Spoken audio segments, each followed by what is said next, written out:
Mənalı dua deyəndə məzmunu qısa olan, lakin özündə geniş məna daşıyan dualardır. Məsələn, bir dualardan birini deyim. Peyğəmbərimiz sallallahu əleyhi və səlləm belə dua edərdi. Allahumma inni əs'əluka minəl xeyri kullihi acilihi və acilihi. Allahım, mən səndən bütün xeyri istəyirəm. Həm bu dünyada, həm axirətdə. Mə alimtu minhu və mə ləm a'ləm. Bildiyim və bilmədiyim. Allahumma inni a'udhu bika minəş-şerri kullihi acilihi və acilihi. Mə alimtu minhu və mə ləm a'ləm. Allahım, mən sənə bütün şərdən sənə sığınıram. Bu dünyada, axirətdə. Bildiyim, bilmədiyim. Allahumma inni əs'əluka min xeyri mə səələkə minhu abduka və nəbiyyuka Muhammedun sallallahu aleyhi ve sellem. Allahım, sənin qulun və elçin Muhammedin səndən istədiyi bütün xeyri səndən istəyirəm. Və a'udhu bika min şerri mə istəazəkə minhu abduka və nəbiyyuka Muhammedun sallallahu aleyhi ve sellem. Və sənin qulun və elçin Muhammedin sənə sığındığı bütün şərdən sənə sığınıram. Allahumma inni əs'əlukəl cənnətə və mən qarrabə iləyhə min qavlin əv əməl. Allahım, səndən cənnəti istəyirəm və cənnətə yaxınlaşdıran əməlləri istəyirəm. Və a'udhu bika minən-nari və mən qarrabə iləyhə min qavlin əv əməl. Və cəhənnəmdən sənə sığınıram və cəhənnəmə yaxınlaşdıran əməllərdən sənə sığınıram. Fikir verirsiniz? Yəni, bu cümlələrdə bütün xeyir əhatə olunur. Bu hədisdən götürülür. Bu cür mənalı dualar çoxdur. Və çalışmaq lazımdır bu cür ümumi mənalıdır. Xüsusi dualar da var, amma bu ümumi mənalı dualardan çox istifadə etmək lazımdır. Elə dualar var ki, Quran ayəsidir. Onu səcdədə eləmək olar. Bəli, dua kimi edirsənsə, bəli. Məsələn, Rabbənə ətinə fid-dunya həsənətən və fil-əxirəti həsənətən və qina azəbənə. Bu dua özü də elə ümumi mənalı duadır. Yəni, qısa məzmunlu, geniş mənalı duadır. Allahım, bizə bu dünyada da, axirətdə də yaxşılıq ver və bizi qəbr əzabından qoru.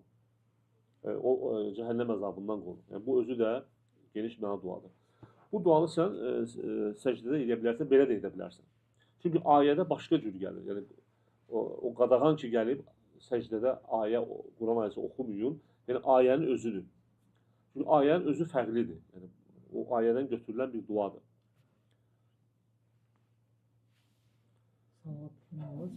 Olar, salavat da olar. Salavat da olar. Həmçinin yaxşı qeyd elədin, qardaş, yaxşı qeyd elədin. Ümumiyyətlə, qardaşlar, duanın qəbul olmasının ədəbləri var, səbəbləri var. Bunları da gərək öyrənək. Dua necə olanda daha tez qəbul olur. İlk növbədə əlləri açmaq duada sünnədir, müstəhəb. Duanın qəbul olmasının səbəblərindən biridir. Necə ki, Peyğəmbərimiz sallallahu aleyhi ve sellem buyurur ki, həqiqətən sizin Rəbbiniz həyalıdır, səxavətlidir və qulu ona əllərini qaldıranda onun əllərini boş qaytarmağa utanar Allah Taala. Səbəblərdən biridir. Həmçinin salavat demək, qardaş çox düz qeyd elədi. Duanın həm əvvəlində, həm sonunda salavat demək duanın qəbul olmasına səbəbdir. Həmçinin duanın ədəblərindən insan duanın əvvəlində öz günahlarını etiraf eləsin, tövbə eləsin, istiğfar eləsin. Həmçinin müəyyən zikirlər var. La ilahə illə ən subhanəkə inni kuntu minəz-zalimin. Necə ki, Peyğəmbərimiz bu Yunus əleyhissalamın duasıdır. Yunus əleyhissalam bunu balığın qarnında olanda dua edib. Və Peyğəmbərimiz sallallahu aleyhi ve sellem buyurur ki, hansısa bir qul bu duanı edərsə, yəni bundan sonra dua edərsə, Allah onun duasını qəbul edər. Həmçinin Allahın gözəl ad və sifətləri var. Allah Teala buyurur ki, وَلِلَّهِ الْأَسْمَاءُ الْحُسْنَى فَدْعُوهُ بِهَا. Allahın gözəl adları var, Allahı bu adlarla çağırın.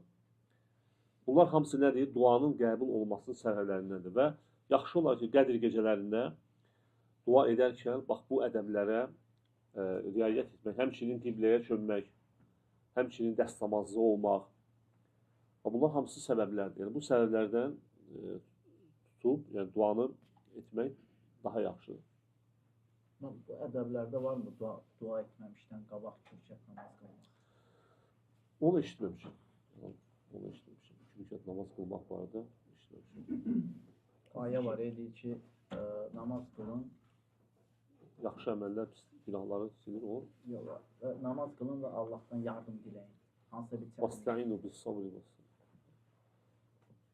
bis sabri və səbr etmək və Hansısa namaz bir qılmaqla. çətinlik. Ha, o çətinlikdə olurdu, amma çətin alındı. Amma belə adi namazlarda, onsuz da Qədir gecəsi elə qiyamla keçirdə. Amma xüsusi olaraq yəni duanın qəbul olması üçün o işləmişəm. Dəstəmazsız Quran dualar oxumaq. etmək olar. Necə? Zikir kimi bildiyimiz dualar var. Məsələn, Bəli, olar. namazından sonra olan zikir. Bəli. Onlar da olar, bəli. Dəstəmazsız Quran oxumaq barədə. Dəstəmazsız Qurana toxunmaq olmaz. Dəstəmazsız Quran kitabına toxunmaq olmaz. Amma oxumaq olar. Yəni əzbərdən oxuyursansa belə, telefondan olar, bəli. Amma Quran kitabına dəstəmazsız toxunmaq olmaz. Yəni bu deyirlər, axır 10 gündə Rasulullah sallallahu bel bağını möhkəmlədərdi.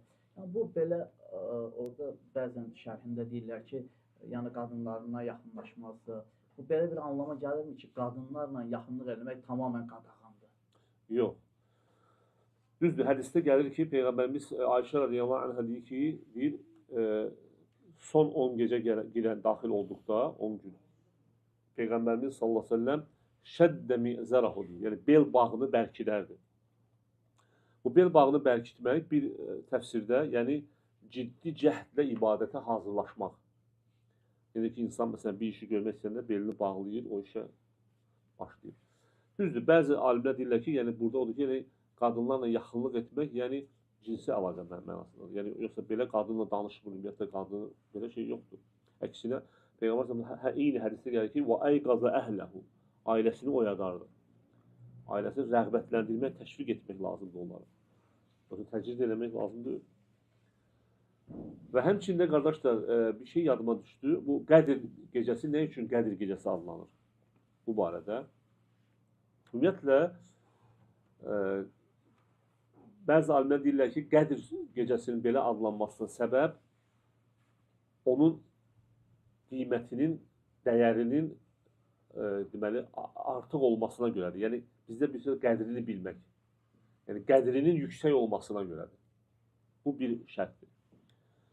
Və bir şər deyirlər ki, yəni qadr sözünün mənası, yəni daralmaq mənasındadır. Yəni, həmin gün, həmin gecə, daha doğrusu, mələklər o qədər yerə nazil olurlar ki, yeri daraldırlar sanki.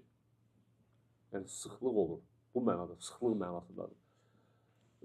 Bəzi alimlər isə deyirlər ki, Qədir sözünün mənası qədər sözündəndir. Yəni, həmin gecə deməli, insanın bir illik, yəni gələn növbəti Qədir gecəsinə qədər olan bir illik qədəri yazılır.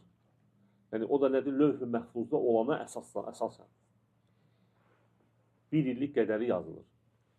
Və ona görə də bu gecə, yəni belə adlanıb. Və necə ki, Allah Taala Duxan surəsində buyurur ki, deyir, həmin gün, yəni mələklər nazil olar, Rəbbinin əmri ilə eləmək, deməli, Allahın əmri ilə qədərləri yazmaq üçün. Və mənası budur, yəni belə açıqlayırlar. Bayaqki sualda tam olaraq anlaşılmadı, sual vermişdilər. O bel bağı bərkitmək barədə. Onu demək istəyirdim ki, yataq münasibətində bu tamamilə qadağan gəlir. Yox, qadağan deyil. Qadağan deyil, yəni o haram mənasına gəlmir. İcazəlidir, yəni insan yaxınlıq etmək icazəlidir Qədir gecələrində hətta olsa belə.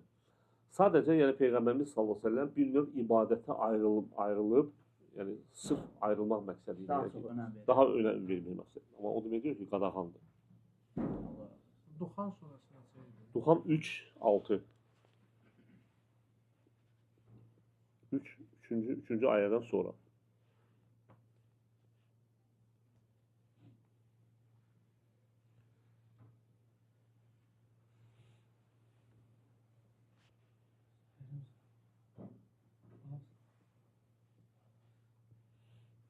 Bir də Bəli. Siz var qeyd etdiniz ki, bu Qədr gecələrini məğribdən sübhə kimi yatmaq olmazdır. Olmaz. Olmaz yox. Yəni burada Yatmamaq ümumiyyətlə yaxşı. bəli. Yaxşı olar. Yəni sünnəyə uyğun olan odur. Olur ki, məsəl üçün bir insan tutaq ki, məğribdən sübhə kimi ibadət edir. Bəli. digər insan onun hansı bir neçə saatını və yaxud yarım saatını və yaxud bir saatını ibadət edir, qalanını yatır. Bunlar ikisi də Qədr gecəsini tutmuş hesab olunur, yoxsa necə? Əslinə qalsa, demək,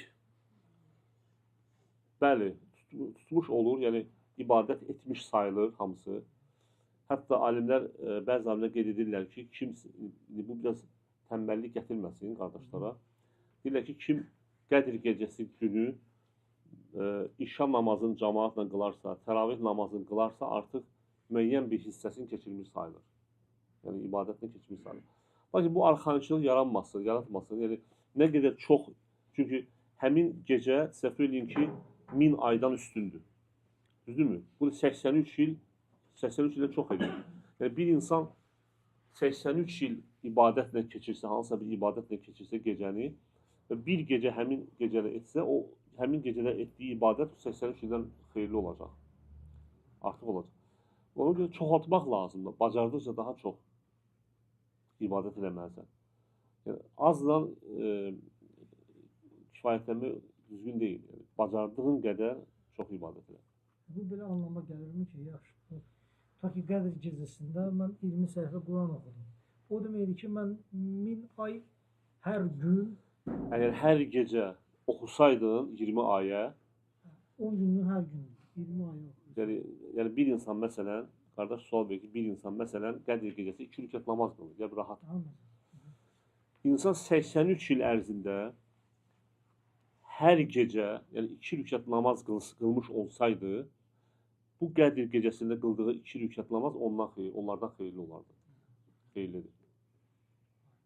Təfsiri budur. Bəli, açıqlaması budur. Allah razı olsun. Onu rükəti qıldıq cəmaatla. Sonra evdə 2 rükət qılsaq, o gecədən səhərə qədər ibadətdə sayılır, yoxsa? Təravihdən sonra Bəli. Gecədən sonra. evdə qılsaq. Evdə 2 qılmada, 2, 4, 6, 8, Yəni fərqi yox. əlbəttə sayılır. Dəstəmazdan sonra da alıb şirkətinə olar. Dəstəmaz namazı. Olar, dəstəmaz kim dəstəmaz namazını alırsa, çünki dəstəmaz namazı bu elə bir namazdır ki, bunu insan gərək davamiyyətli yerinə yetirsin. Kimsə davamiyyətli yerinə yetirirsə, o da. Mən sağlı sadə varmı? Məzun sübə kimi olan gələcəksin. Vaxtı dan yeri sökülənə qədərdir. Yəni sübh vaxtı, sübh azanına kimi. Yoxsa ən belə fəzilətli vaxtı. Fəzilətli vaxtı hamısı fəzilətlidir. Hamısı fəzilətlidir. Yəni məğribdən sonra əgər Qədr gecəsidirsə, ta ki dan yeri sökülənə qədər hamısı fəzilətlidir. Yəni fərq eləmir sonu, əvvəli, ortası. Sual vardı. Onda fərz namazları da elə çıxır ki, məsciddə qılınan məğrib, işə, o da 1000 ayda qılınması olsaydı onlardan Bəli, daha üstündür. Hər hansı bir ibadət məğribdən sonra başlayır. Hansı bir ibadət? Hansı bir ibadət.